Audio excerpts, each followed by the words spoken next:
अशा पद्धतीने तांदळाचे पापड बनवाल तर 2 पट नाही अगदी 4 ते 5 पट फुलतील। पापड तुम्ही पाहू शकाल किती फुलता येतात आणि खायला तर खूपच खमंग लागतात। तसेच अजिबात तेलकट होत नाही, तसेच बनवायलाही खूप सोपे आहेत। अगदी एकटी व्यक्ती देखील हे पापड बनवू शकते। त्यामुळे लगेच रेसिपीला सुरुवात करूया। त्या अगोदर तुम्हाला विनंती आहे, रेसिपी पूर्ण पहा आणि तुम्हाला जर माझी रेसिपी आवडली तर प्लीज रेसिपीला लाईक आणि शेअर करा आणि तुम्हाला जर माझ्या रेसिपीज आवडत असतील तर प्लीज चॅनललाही नक्की सबस्क्राईब करा। लगेच हे 4 ते 5 पट फुलणारे तांदळाचे पापड कसे बनवायचे हे आपण पाहूया। तांदळाचे पापड बनवण्यासाठी आपल्याला 1 वाटी तांदळाचे पीठ घ्यायचे आहे। आता हे तांदळाचे पीठ बनवण्यासाठी मी काही तांदूळ 3 ते 4 दिवस पाण्यात भिजवून घेतलेले नाहीये। हे फक्त मी 1 दिवस पाण्यात भिजवून घेतलेले आहे। म्हणजे तांदूळ आज जर स्वच्छ धुवून पाण्यात भिजत ठेवले तर उद्या सुकवायचे आहे आणि त्यानंतर ते दळून त्याचं असं पीठ बनवून आणायचं आहे। आता आपल्याला या तांदळाच्या पिठाची उकड काढून घ्यायची आहे। त्यासाठी मी आता कढई गॅसवरती ठेवली। आता आपण 1 वाटी तांदळाचं पीठ घेतलेलं आहे, तर त्यासाठी आपल्याला 1.5 वाटी पाणी घालायचं आहे आणि हे पाणी आता थोडंसं गरम झालं की आपल्याला यात 1/4 चमचा पापड खार घालायचा आहे आणि अर्धा चमचा मीठ घालायचं आहे। मीठ तुम्ही तुमच्या चवीनुसार घेऊ शकता। आता या पाण्याला छान खळखळून उकळी आणून घ्यायची आहे आणि त्यानंतर आपल्याला यात आपण जे पीठ घेतलेलं आहे तांदळाचं ते थोडं थोडं पीठ यात घालायचं आहे आणि पीठ छान हटवून घ्यायचं आहे।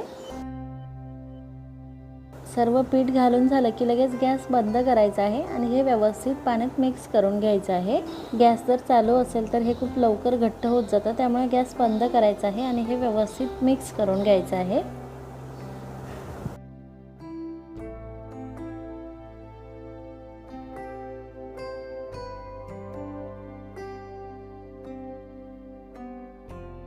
पीठ मी पाण्यात व्यवस्थित मिक्स करून घेतलेलं आहे। आता आपल्याला यावरती झाकण ठेवून हे 5 मिनिटांसाठी असंच ठेवायचं आहे। 5 मिनिटानंतर आता आपल्याला यावरचं झाकण काढायचं आहे आणि हे पीठ असं तांब्याने मोडून घ्यायचं आहे। म्हणजे यात जर थोड्याशा गुठळ्या वगैरे असतील तर त्या सर्व फुटतील आणि छान एकसारखं पीठ तयार होईल।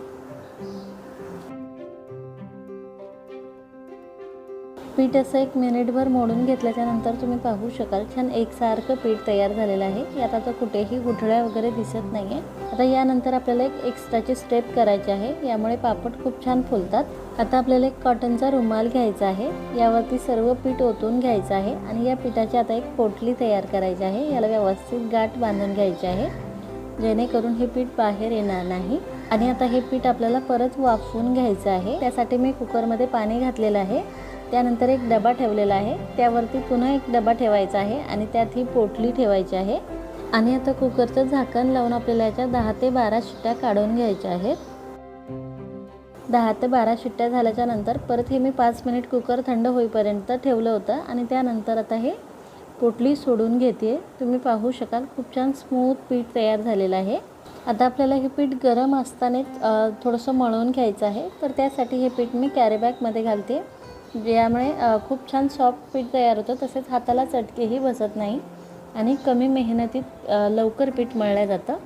तसं हे तुम्ही ताटात देखील मळून घेऊ शकता, परंतु हे गरम आहे त्यामुळे हाताला चटके बसतात। तसेच हे व्यवस्थित सॉफ्ट देखील होत नाही। कॅरी बॅगमध्ये खूप छान सॉफ्ट होतं। अशा प्रकारे आपल्याला हे मळून घ्यायचं आहे, व्हिडिओत तुम्ही पाहू शकाल।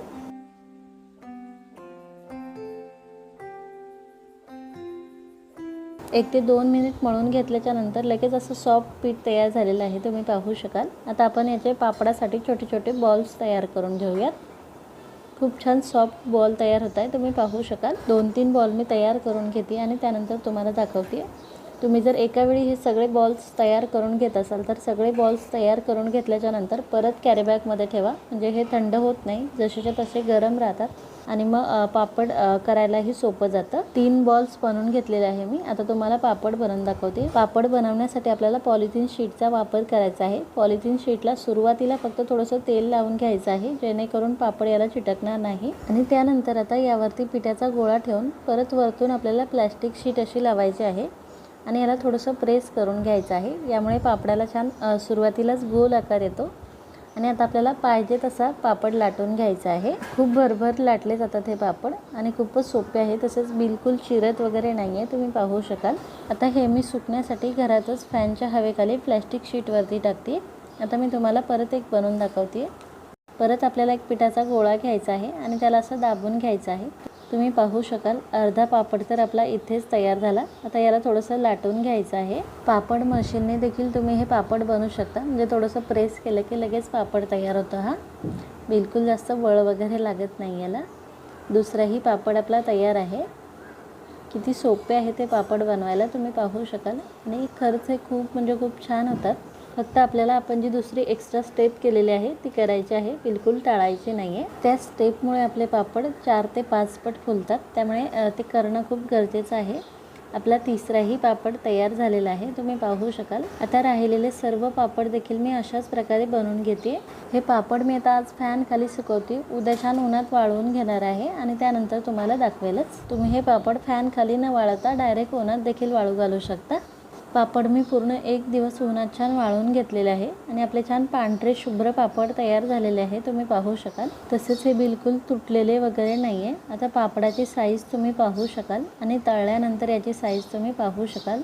हे मी तुम्हाला आता तळून देखील दाखवते। तेल मी अगोदरच गरम करून घेतलेलं आहे। पापड टाकल्यास तुम्ही पाहू शकाल किती छान फुललेला आहे तर, आणि पापड खूप छान पांढरे शुभ्र येत आहे, तुम्ही पाहू शकाल। पापड फुलायला कढई देखील कमी पडत आहे, त्यामुळे असे वरती होत आहे, तुम्ही पाहू शकाल। खरंच खूप म्हणजे खूप छान होता ते पापड। आणि सगळ्यात महत्त्वाची गोष्ट म्हणजे हे अजिबात तेलकट होत नाही आणि खूपच खुसखुशीत लागतात खायला। नॅचरल सूर्यप्रकाशात तर तुम्ही याचा कलर पाहू शकाल किती पांढरे शुभ्र दिसत आहे तर, आणि खरंच म्हणजे तुमचा विश्वास बसणार नाही, खरंच 4 ते 5 पट फुलतात हे, आकारावरून समजेल तुम्हाला।